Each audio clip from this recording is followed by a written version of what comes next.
कोई भी लक्षण हो कान नाक गले के कैंसर के, जैसे कि कोई छाला हो जो कि ठीक ना हो रहा हो काफ़ी टाइम से रूटीन दवाइयों के साथ, आवाज़ में कोई तब्दीली, खाना निगलने में दिक्कत, मुंह से खून आना, इन सब सिम्टम्स को इग्नोर ना करें। वाकई में कुछ लोग ऐसे भी होते हैं जिन्होंने तंबाकू का सेवन पूरे अपने जीवन काल में नहीं किया, फिर भी उनको होता है। और एक मुख्य कारण जो अभी रिसर्च के द्वारा उभर के आ रही है, ये है human papilloma virus. Human papilloma virus के कारण भी हेड एंड नेक कैंसर्स हो जाते हैं।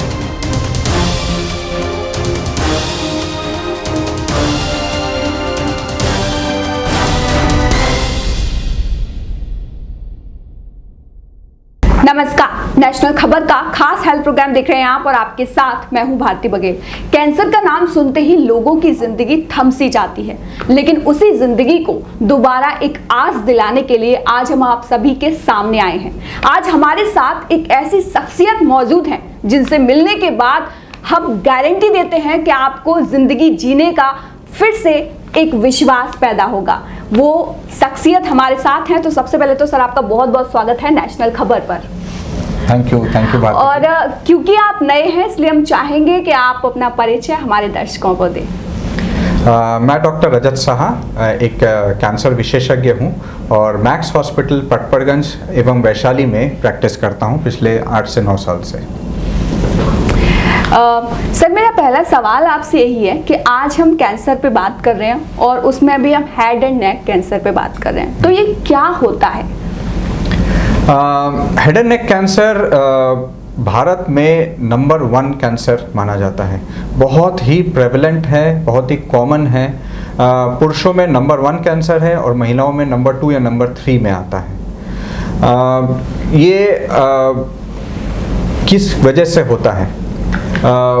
मैक्सिमली ये तंबाकू या तंबाकू रिलेटेड प्रोडक्ट्स का सेवन से होता है। अब तंबाकू हम लोग कई रूप में लेते हैं, सिगरेट, बीड़ी, पान मसाला, जर्दा, तंबाकू का मंजन, हुक्का, इन सब चीज़ों से तंबाकू के अंदर जो हार्मफुल केमिकल्स हैं वो हमारे शरीर में प्रवेश करते हैं। और इसी के लॉन्ग टर्म यूज़ से, मतलब कि कुछ लोग कई 15 साल 20 साल से इसका सेवन कर रहे हैं, तो उससे हमारे जो कान नाक और गले का जो लाइनिंग है उसमें कैंसर में परिवर्तित हो जाता है। तो क्या यही वजह है कि जो मेल हैं उनको नंबर 1 पे होता है, फीमेल्स हैं उनको नंबर 2 पे होता है? एग्जैक्टली। तो सर इससे बचने के लिए क्या करें कि ये हो ही ना? और एक सवाल मेरा और भी है कि कुछ लोग होते हैं जो कहते हैं हमने तो तंबाकू और सिगरेट को हाथ नहीं लगाया फिर भी हमें कैंसर हो गया, तो क्या वजह है? देखिए, वाकई में कुछ लोग ऐसे भी होते हैं जिन्होंने तंबाकू का सेवन पूरे अपने जीवन काल में नहीं किया, फिर भी उनको होता है। और एक मुख्य कारण जो अभी रिसर्च के द्वारा उभर के आ रही है, ये है human papilloma virus. Human papilloma virus के कारण भी हेड एंड नेक कैंसर्स हो जाते हैं और ये भी एक नंबर 2 रीज़न है ये कैंसर्स के होने का। तो वही सर मेरा सवाल ये है आपसे कि इससे बचने के लिए क्या करें? सबसे इजी तरीका इन हेड एंड नेक के कैंसर से बचने के लिए तंबाकू के सेवन को हर फॉर्म में छोड़ना पड़ेगा। ये मेरे लिए कहना आसान है, शायद हमारे दर्शकों के लिए करना मुश्किल है, लेकिन सबसे पहले एक दृढ़ निश्चय ज़रूर करना है कि हाँ, हमें ये तंबाकू का सेवन छोड़ना है। उसके बाद कई सारे ऐसे हमारे सपोर्ट ग्रुप्स बने हुए हैं, डी एडिक्शन प्रोग्राम्स बने हुए हैं, कई सारे निकोटीन पैचेस, गम्स, ये सब केमिस्ट की दुकानों में मिलते हैं, जिसके द्वारा हम लोग ये लत को हटा सकते हैं हमारे लाइफ से। तो चलिए सर, ये तो हमने जान लिया कि इससे बचने के लिए क्या करें, लेकिन जिन लोगों को ये हो गया है उसका इलाज क्या है? देखिए, हेड एंड नेक कैंसर्स का मुख्यतः 3 रूप से इलाज होता है। 3 मेजर कैटेगरीज ऑफ इलाज होता है। एक होता है सर्जरी, एक होता है रेडिएशन थेरेपी और एक होता है कीमोथेरेपी। तो ये 3 प्रकार से ही हम लोग इसका इलाज कर सकते हैं। अब कौन से स्टेज में पेशेंट हमारे पास डिटेक्ट होता है, उसके हिसाब से ही हम लोग अपना ट्रीटमेंट डिसाइड करते हैं। खासकर ओरल कैविटी के कैंसर, जैसे कि जीभ के, गाल के और अगर दांत के नीचे के गम्स के कैंसर अगर होते हैं, तो इसका इलाज अर्ली स्टेजेस में सर्जरी के द्वारा ही किया जाता है। अगर यही कैंसर गले के अंदर या फिर वॉइस बॉक्स या तो लैरिंग्स में अगर होता है तो इसका इलाज प्राइमरीली रेडिएशन थेरेपी और कीमोथेरेपी के माध्यम से होता है।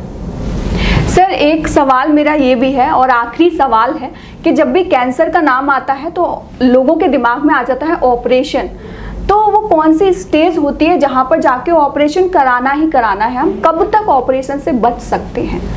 देखिए, आजकल मैं आपके नेशनल खबर के माध्यम से ये एक भ्रम मिटाना चाहता हूँ कि ऑपरेशन खराब नहीं होता है। ऑपरेशन आजकल आधुनिक समय में बहुत ही सेफ तरीके से किया जाता है। आजकल हमारे पास रोबोटिक सर्जरी का फैसिलिटी है, हमारे पास एंडोस्कोपिक सर्जरीज भी होती हैं, हमारे पास आजकल प्लास्टिक सर्जरी और रिकॉन्स्ट्रक्शन सर्जरी होती है, जिससे कि ऑपरेशन के बाद भी मुंह का आकार, हमारे जीभ का आकार बहुत ही नॉर्मल तरीके से होता है, ताकि स्वेलोइंग या वॉइस बॉक्स में कुछ भी प्रॉब्लम नहीं होता है। तो ऑपरेशन हमेशा अर्ली स्टेजेस में ही किया जाता है और ऑपरेशन से ही बीमारी जड़ से निकल जाती है। तो इसीलिए ऑपरेशन से डरे ना और अपने निकटतम डेंटिस्ट या डॉक्टर से मिले और अर्ली स्टेज में बीमारी को पकड़ने की कोशिश करें। बिल्कुल। तो जो लोग समझते हैं कि ऑपरेशन का मतलब चीर फाड़ है, तो भारत अब बहुत आगे बढ़ चुका है, नई नई टेक्नोलॉजीज आ चुकी हैं, तो आप इस बात से मत घबराइए कि ऑपरेशन कराना पड़ेगा। ऑपरेशन आज की जो टाइम चल रहा है वो बहुत नॉर्मल सी चीज़ है और आपके लिए ठीक है। तो उम्मीद है कि आपको सभी सवालों के जवाब इस इंटरव्यू में मिल गए होंगे, लेकिन फिर भी ऐसा कोई सवाल है जो आपके जहन में है जिसका जवाब आपको ना मिला हो तो आप हमें कमेंट करके ज़रूर बताएं। वहीं जाते जाते हम सर से रिक्वेस्ट करेंगे कि वो 2 शब्द उन दर्शकों के लिए कहें जो इस बीमारी से जूझ रहे हैं। देखिए, हमेशा prevention is better than cure कहा जाता है।